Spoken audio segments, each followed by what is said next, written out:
Hello, colleagues. Hello, friends, and welcome to The Corporation, the podcast that's too fun to fail. I'm your host, Dean Ardenfell, coming at you from quarantine in my basement studio apartment. Each week, I call up two employees of Hogswood-Cooper Media, the worldwide conglomerate that owns everything from private militaries to daycare centers. Together, we'll learn about and celebrate the folks who work for the many subsidiaries of this remarkable company. As always, I'm required to state that I am not employed by Hogswood-Cooper. But boy, am I a fan, and I think you're going to be too. So let's get into it, shall we? My first guest is a regional property manager at Living the Dream, the mobile home provider that holds hundreds of parks around the country. In her position, she sets lot fees, coordinates rent collection, and manages tenant evictions. In her spare time, she enjoys making pillows with inspirational messages on them. Please welcome Darby Yamswood. Hello, Darby.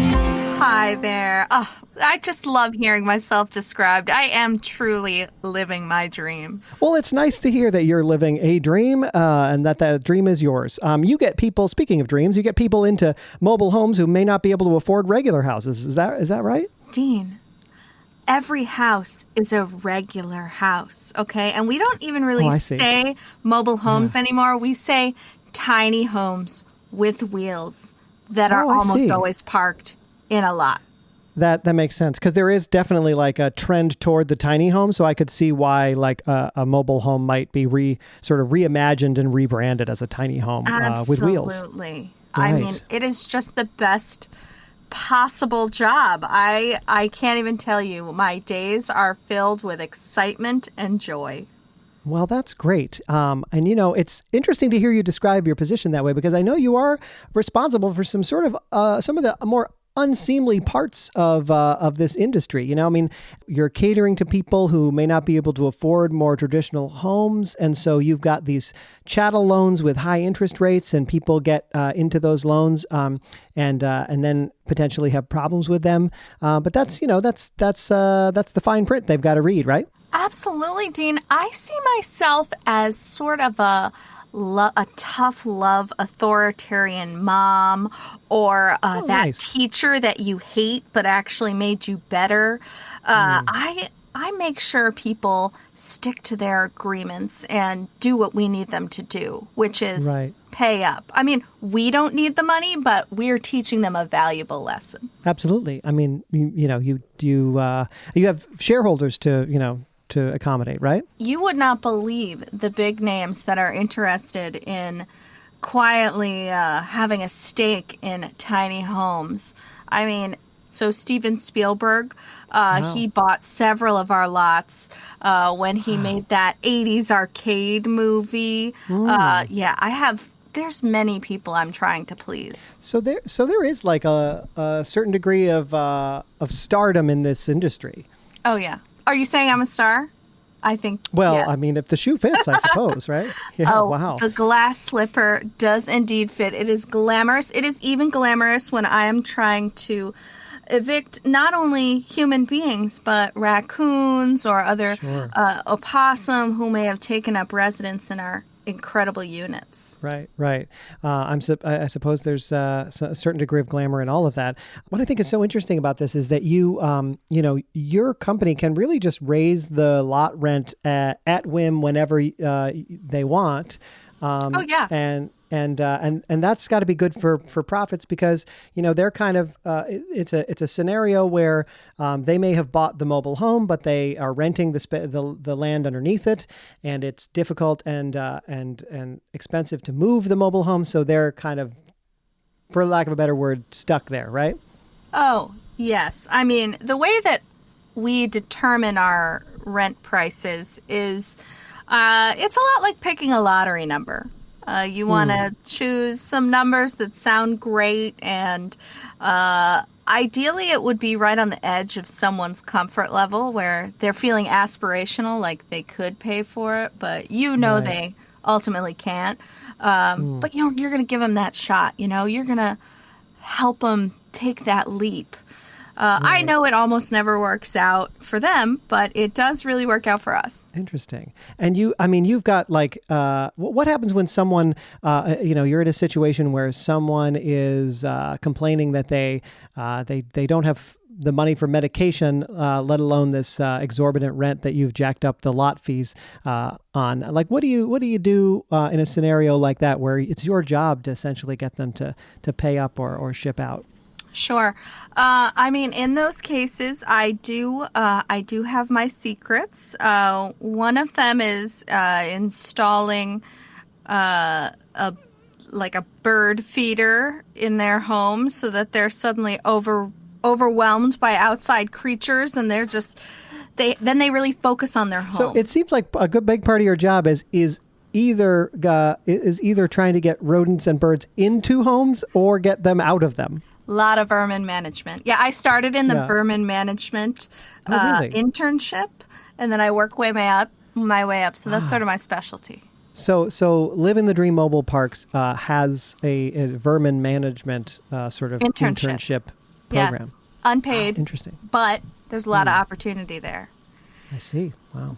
Mm-hmm. So what is the sort of best part of your job, would you say? You seem like a very optimistic person.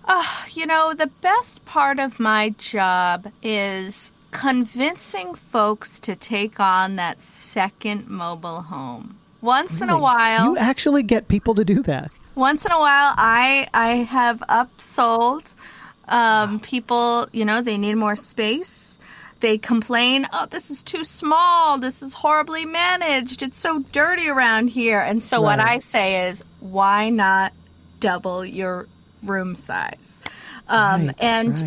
Usually they have no choice because we price it so it's just less than a 2-bedroom apartment.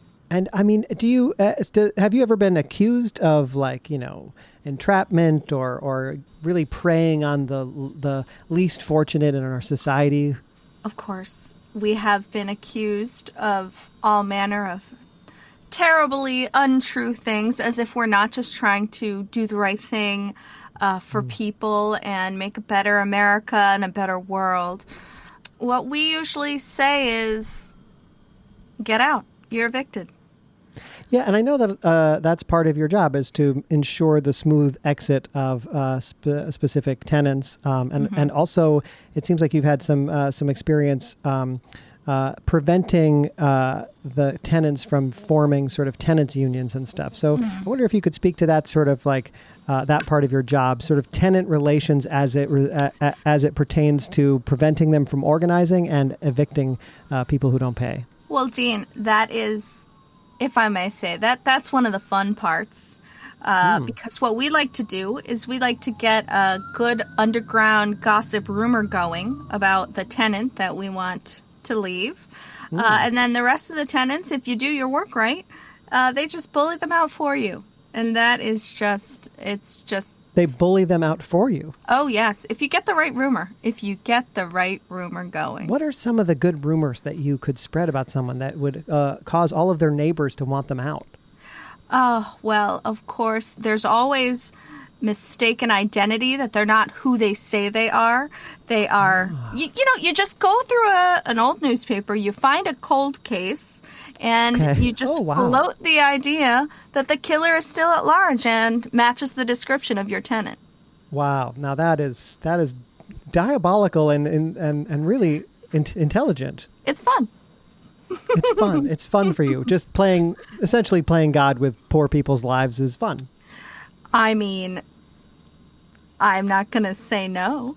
Well, I mean, you're an optimistic person. That's the thing, right? This is not a job that you invented. This is a job someone has to do, and you're doing it, and you're having a great time doing it, and there's nothing wrong with that, right? That is so true, Dean. And you don't look like the 1985 Stonewall Strangler at all anymore. Oh, wow. Thank you. I appreciate that, because it was my goal to get out of this podcast without it being gently suggested that I was a murderer. I've always got one in my back pocket if I'm not sure if I like you yet. I see. That's a smart thing to do. Well, folks, my second guest today is going to get you into the best shape of your life. But before we get to that, let's pause and hear a quick word from our sponsor. Don't go anywhere. We'll be right back. The The Corporation is brought to you by Vermont Comedy Club, currently offering online classes and live streaming entertainment like kids' comedy shows at 1 p.m. on Wednesdays and Saturdays, Quarantine, the interactive game night on Thursdays at 7:30, Screenplay, improv comedy at 7 every Friday, and a late-night inspired show called Talk to Us Please on Fridays at 8. It all streams live to the Vermont Comedy Club Facebook, YouTube, and Twitch channels, and you can find out more by going to vtcomedy.com. Stay safe and stay healthy. And now, back to the show. And we're back. We've been talking with Darby Yamswood from Living the Dream Mobile Homes, and now I'm going to bring my second guest into the conversation, who works for a totally different subsidiary of Hogswood-Cooper. He's the CEO of Muscles for Days, LLC, the chain of strength-building gyms with locations from Las Vegas to Miami. He's a former weightlifting champion and multi-level marketing millionaire, and each day he works to ensure the success of one of the top fitness brands in the elite exercise industry. In his spare time, he coaches a Pee-wee dodgeball team. Please welcome Brody Shangmore. Hello, Brody. Hey, it's the Dean. Hello, how are you? It's great to see you, and I always feel cooler when I talk to you. No, I'm honored. I've been listening to a lot of your HCM interviews, and I have to say, you're one hell of a interviewer, my friend. Oh, well, thank you. I'm already feeling put at ease by the congenial nature of your personality, and you know that brings me to your brand, your CEO of Muscles for Days, and you really have a real kind of elite connotation with your brand, and it really is connected to your your personality as a fitness personality, right? So how did you get to that point where people just sort of want what you're selling as a fitness brand? Look, do you want to look the best you've ever looked in your life? Of course. Yes, I do. Then Muscles for Days is your gym. And if you want anything else, then you go to one of these shithole gyms. Wow. Okay. So that's basically your pitch is That's my 15-second pitch. Okay. Yeah. I'm sure you've got many different sort of lengths for different elevator lengths of time and stuff, right? You know it. If I was in an elevator with you for 2 minutes, Dean, you'd have a whole other thing, right? Oh yeah. Oh yeah. Do you like your body? Oh, I'm terribly insecure about my own body, really. I could tell. I would be insecure about your body too, and that's not an insult. That's just an honest assessment of looking at you. It absolutely is. Yeah, I don't take any offense to it at all. Now, how would you like to look at your body and feel like a god? Well, would that even be possible? I don't even know. Are you giving me the 2-minute version? It wouldn't be possible at a different gym. But if you came to Muscles for Days, you'd be a god for life. Wow. That's my 2-minute pitch if we're in a 2-minute elevator ride. Yeah, that is, I felt excited by that, even though, it felt like promissory, it felt like maybe overly promissory in terms of turning me into a god. Yeah. Sure. But Dean, you have to understand, it's how you sell it. It's not what you're selling. It's how you're selling. Right. See what I'm saying, Dean? Yeah. I'm going to take your podcast, for example. How are you selling your podcast? Sell me your podcast right now. Oh, gosh. Oh, you got to put me on the spot here. I generally, I will send a Facebook direct message to a person that I do not know and say, hi, my name is Dean, and I have this podcast, and I noticed that you like on Facebook a couple of different business brands, and this is a business podcast. And I have it's like a 4-paragraph kind of pitch that I send them. And then I put a bunch of links at the bottom. Dean, I've already walked out of the elevator. You've been in the elevator by yourself now for the past minute just talking. Oh, darn. Well, I would love to, connect offline here and maybe get a little bit of your advice. But Dean, that's not an insult. That's just my honest assessment. Again, I don't take any offense to it at all. I want to talk about your gyms because they're all open again, and they're facing some criticism because very few of your protocols have changed, even during the pandemic. What's your response to people who are criticizing your gyms being open and not getting cleaned enough and people being in contact with one another and all that? Look, if you're scared of a little germ, then you're not the type of person who's going to work hard at any challenge that comes your way. Sure. See, that's the problem with people trying to get in shape. They use anything as an excuse to not work out. And This pandemic, people are so quick to use that as an excuse not to exercise in a goddamn gym. So here's my thing. If you're scared to come into my gym, I don't want you here. Right. Yeah, I mean, I think that's such a smart business strategy because you want an elite customer base. You don't want people who can't hack it. And if people are coming in, that those people are the people who care about coming to the gym on a regular basis, no matter what the rain, snow, sleet, pandemic, right? And are also probably likelier to beat this virus because they're so healthy, just like working out all the time, right? I'll be honest. If you come to my gym, you're probably going to catch COVID. But here's the thing. If you come to my gym, not only will you get a body, you'll get an antibody because you'll get COVID-19. I see.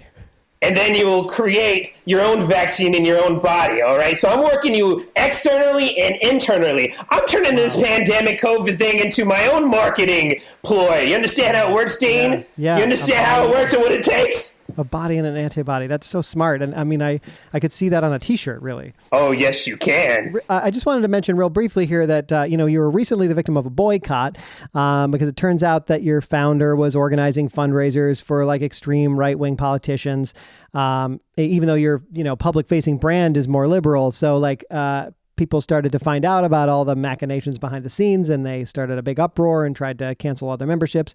What was that like for you, and how did you weather that sort of, attack? I welcomed it. Okay. Look, do you just work out the right side of your body and not the left side? Oh, of course not. No, I mean, I don't do a lot of working out anyway. Sides, but right? I mean, I would assume one would want to be a, what do you call that? Symmetrical, yeah, symmetrical body. No one wants a lopsided body. So my thing is, if I'm getting money from the left or I'm getting money from the right, it's great both ways, baby, because it keeps my funding symmetrical, just like your body. So I didn't care. Now the people boycotting because they thought that I should think a certain way or be a certain way, I don't think anyone's way, right? Except for Brody Shangmore's way. Well, listen, Brody, I appreciate your enthusiasm. I mean, it's just inspiring. And, it actually kind of reminds me of what Darby's doing here, because you both have something in common, which is that you basically take the criticisms of people that you're, exploiting people and entrapping them and everything, and just flushing that straight down the toilet, because what you're doing is so important and so successful. Is that right, Darby? Is that kind of, am I close here? There's two kinds of people, all right? There's leaders and there's everybody else. Am I right, Brody? Sure. Oh, my God, you nailed it. And people want to be told what to do, who to be, where to live, how to think. That's exactly what I feel, yeah. Yes, some people are up for the task of telling. Right. Oh, I'm definitely a strict being told things guy. I don't consider myself a leader. So I'm constantly looking in the direction of people like yourself and Brody to tell me kind of what I should be doing. In fact, Brody, I signed up for Muscles for Days, and I cannot get out of the contract. I thought I was signing a petition to get Barack Obama to release his long form birth certificate, and it turned out that I was being locked into a 3-year membership at your gym, even though I live 200 miles from the nearest one. It's good that the gym is 300 miles away from you, because then that tells me how much you really want it, Dean. Oh, do you want it 300 miles? It's about 200, I think. But I think I've established that I don't want it enough. And that's probably what makes me a weaker person, because I'm not willing to drive the 200 miles, Dean, 400 each way. can I interject here? Can I interject of course, for a please. second? Yes, Dean, Darby. Maybe what you need to fulfill your contract is a home that could move to the gym and back when you need interesting. it. Now, that's such an interesting point you're making, Darby, because I know that from my research here that literally 80% of all mobile homes never move. So it's a bit of a misnomer, but it does seem like maybe if I bought a mobile home, perhaps I could move it back and forth between my house and the nearest Muscles for Days. Sure, 80% of the mobile homes don't move, but 20% of them do, Dean. Do you want to be in the 80% that's a follower that doesn't go anywhere except for sitting down until someone tells them to move, or do you want to be in the 20% leaders like me and Darby? Right. So, I mean, I'm just living in this rented basement apartment right now. So I'm, perhaps one day I could aspire to maybe one of those chattel loans. I could get one of those high interest loans that Darby is offering to get myself a mobile home and bring it to a gym. I would be happy to set you up with one, but I have to say, I am in the presence of greatness. It sounds like Brody's contracts are absolutely ironclad and tied to political events that will never transpire. Darby, how are Brody's contracts tied to political events? Well, it sounds like you thought that you were signing something about Obama's long-form birth certificate. And so I can only assume that your contract said you could leave the gym when it was his real nationality was proved. And of course, that will never happen. I don't know. I honestly don't know if that's what it said or not, because the person made me sign it and then they took it away and then I never saw it again, but I keep getting the bills. I want to talk briefly about each of your hobbies before we get going here. Darby, you have this hobby of making pillows and then stitching little inspirational sayings on them. How'd you get into that? And what types of sayings do you like to put on these pillows of yours? One day I was tired and I was on my couch and I was leaning on my regular pillows and I just looked at them and I thought, I don't feel inspired. And so what I do is I will stitch sayings, something that I myself said previously that was inspiring. And what can you give me an example of like a sentence that I have a pillow right here. As you can see, it says, "Get the fuck out of this mobile home before I release the cougar." Release the cougars. And I said it in a literal sense when I said it extemporaneously, but now it has become more metaphorical. So you're saying that you used to have literal cougars and you no longer have them? That's a last resort, but yes, we have released some cougars. Interesting. So I find that peaceful and motivational. Yeah. So whenever you if let's say, a tenant calls you and starts complaining that the water's broken and that their rent has gone up and they can't afford it and all of that, then you just kind of sort of put your fingers in your ears and you take a breath and look at that pillow and that's right. Imagine the days when you could sick a cougar on them. I know. Those days are over, unfortunately, because cougars are endangered and they're hard to come by.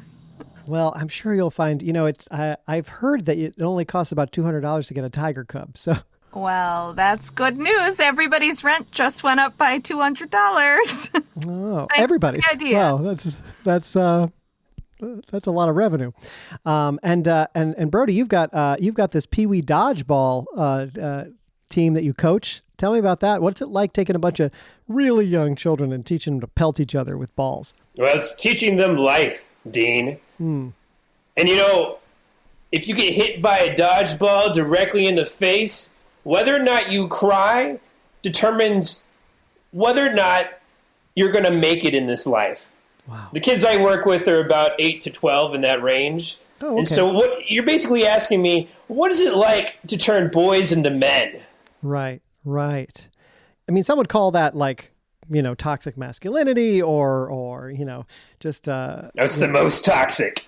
It's the most toxic because if you can't handle the toxic masculinity, right, then you don't deserve to be a man, okay? And how do the parents feel about the fact that you're taking their 8 to 12-year-old boys and turning them into men, as you say, by sort of punishing them physically and mentally? The parents? Yeah, the parents of the children. How do they feel about you? You're asking me that question as if I've actually thought and cared about that. But you don't. Do you hear from them? Do they even talk to you when they drop their kids off? Once I had a little shriveling father walk up to me. He was about 5'8". My system was about 135 pounds. A real weakling.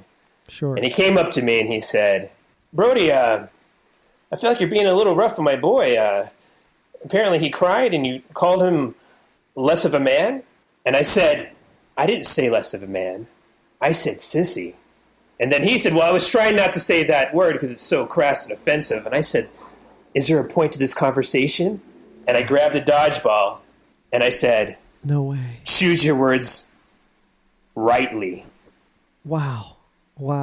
And what did he do? He started to cry. And I said, "That's right. You leave. But if you don't want your 12-year-old boy to end up like you, then you let him come to my practice."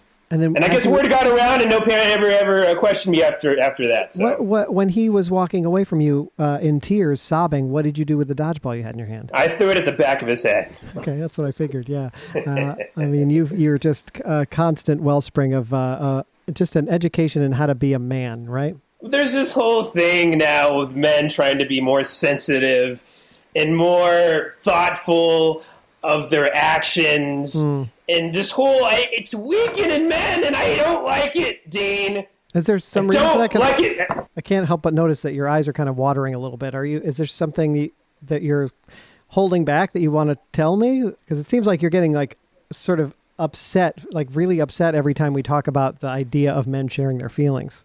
You know, I guess I had a flashback for a second, and I thought about my own dad for a little bit, and I guess he's the reason why I am the way I am, and every now and then I question, am I just furthering a pattern of self-destruction? But then I think, those are weak little boy thoughts. I gotta be a man. So you're right, Dean. When you talk about feelings, I don't like it because it makes me feel weak. I can absolutely understand that. I can totally relate to that. And that's what I try to instill in these little peewees. Well, that's so inspiring, and it just makes me wish that when I was a peewee that I had somebody like yourself teaching me how to whip dodgeballs at my fellow classmates. Well, I could still whip some dodgeballs at you, Dean, if you want. You just let me know. We'll talk about it. I mean, once I get my chattel loan through Darby here and get my new double wide, I'm assuming you're going to give me a great deal on that. Yes, whatever I said before, add $200 to it. Okay, great. Well, I think that's about all the time we have for today on The Corporation. I want to thank my guests for speaking with me and our listeners for tuning in. Don't forget to subscribe, rate, and review, and email me at deanardenfell@hotmail.com. And remember, Dean Ardenfell is not and has never been an employee of Hogswood-Cooper Media or any of its subsidiaries. Cheers. Thank you both so much for coming on. Thank you. It was a pleasure, Dean. The Corporation is a presentation of Unicow Media. Dean Ardenfell was played by Nathan Hartswick, Darby Yamswood was played by Julia Pistell, and Brody Shangmore was played by Michael Bird. Subscribe to hear new episodes every Tuesday on Apple Podcasts, Spotify, and wherever else you listen to podcasts. For more great stuff, follow The Corporation Podcast on Facebook and Instagram, and check out thecorporationpod.com.